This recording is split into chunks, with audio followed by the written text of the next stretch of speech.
They've watched over us for generations. Marble giants against an ever-changing sky. We pass them every day, rarely wondering what they're trying to say. They stand silent, and yet, somehow, they never stop speaking.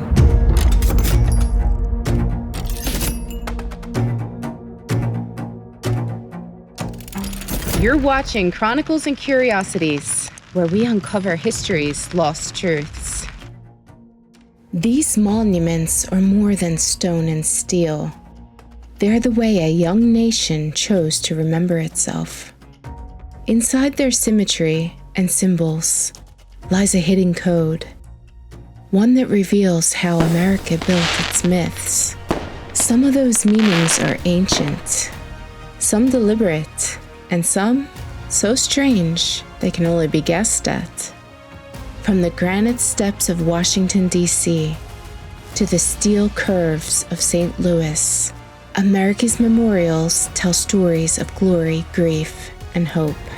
But if you strip away the plaques and read the design itself, the columns, the carvings, the compass lines, you start to see borrowed languages, echoes of Greece, of Rome, even of Egypt.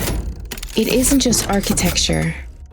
It's a dialogue between past and present, written in stone.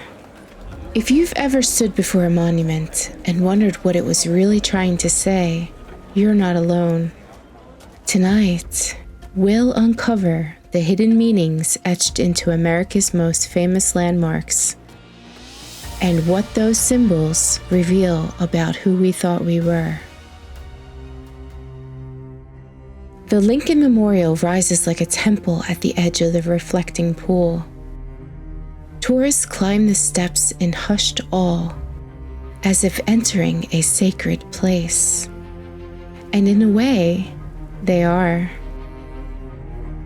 Architect Henry Bacon modeled it after the Parthenon, democracy's birthplace, to crown Lincoln as its modern guardian. Inside, Lincoln sits on a throne-like chair, gaze fixed forward, hands resting on blocks of stone. Beside them, fasces, bundles of rods bound together. In ancient Rome, they symbolized unity through strength. One stick breaks easily, a bundle does not. When carried by guards called lictors, the fasces also meant authority, the right to punish or protect. Yet here, the axe that once completed the symbol is gone. That absence changes everything. It turns a sign of control into one of restraint, a reminder that real power in Lincoln's America meant mercy. Greek columns speak of democracy, Roman emblems of order, the stillness of resolve. When the memorial opened, it was less about Lincoln the man, and more about Lincoln the myth, the unifier who saved the Union. 4 decades later, Martin Luther King Jr. stood between those columns and spoke of a dream still unfinished. The temple built for unity became the stage for protest, proof that symbols can evolve even when their stone cannot. I've always found this detail, the missing axe, quietly moving. It feels as if the monument itself chose mercy over might. Maybe that's the truest code of all. Strength matters only when it bends towards justice. The Washington Monument dominates the Capitol skyline. 555 feet of white marble, silent and exact. It's the tallest stone structure in the world and the most deceptively simple. Yet, like Lincoln's memorial, its form carries borrowed meaning. The obelisk design reaches back to ancient Egypt, monuments to the sun god Ra, symbols of eternal life and cosmic order. Conquerors from Rome to Paris copied them. By the 1800s, obelisks had become shorthand for endurance and divine favor. So when America built one for its founding father, the message was clear: permanence, power, and a touch of heaven. At the very top, unseen by visitors, tiny Latin words read Laus Deo, praise be to God. Only a few centimeters tall, engraved on an aluminum capstone in 1884, a silent prayer cast toward the sky. Below that gleaming tip, a faint line divides the marble. The lower half was built before the Civil War, the upper half after. The color shift isn't illusion, it's a scar through the nation's tallest symbol. The monument's own body tells the story of fracture and healing. For years, rumors claimed secret Masonic ratios or hidden chambers. There's no evidence of that, only evidence of resilience. Workers returned after 2 decades of war to finish what they'd started, believing that rebuilding this tower was a way of rebuilding faith in the country itself.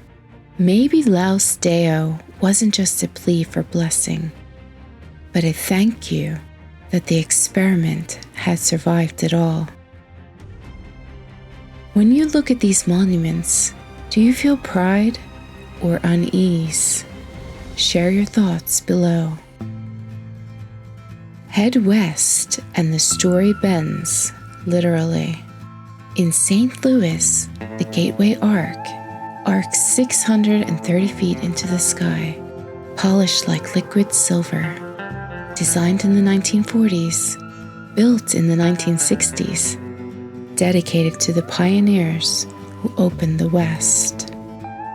Architect Eero Saarinen called it a catenary curve, the natural shape of a hanging chain, mathematically perfect, balanced at every point. But it was meant to capture a feeling, motion, optimism, reach, a nation stretching toward its imagined destiny.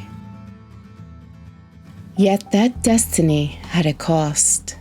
The gateway to opportunity for settlers was a gate closing on others, native nations who had lived along this river for centuries. Their absence is the arch's quietest shadow. Beneath its brilliance, you can feel both pride and unease. Stainless steel plates, thinner than a dime, form a monument that sways in the wind, yet never collapses. But under the triumph lies a question: can progress be honored without forgetting what it replaced? The arch does not answer. It simply reflects. Sunlight by day, city lights by night, letting each generation see its own reflection in the curve. Sometimes I wonder what future generations will read in our own monuments, what we meant and what we missed. Each monument speaks a dialect of the same tongue. The Lincoln Memorial whispers of mercy through strength. The Washington Monument stands as a prayer in marble. The Gateway Arch bends history into hope and caution. Together, they form a conversation between power and principle, one that never really ends. Symbols shift, context rewrites the code. Deciphering them isn't about secret societies or hidden blueprints. It's about decoding ourselves. The fasces tell us that we need each other. The obelisk tells us to look higher. The arch reminds us to keep questioning what progress really means. And maybe that's the most patriotic act there is. Not blind reverence, but curiosity. Next time you see a monument, pause for a second. The real story may not be in stone, but in what we choose to carve. These monuments may stand silent, But the language of stone never truly stops speaking. The question is, are we still listening?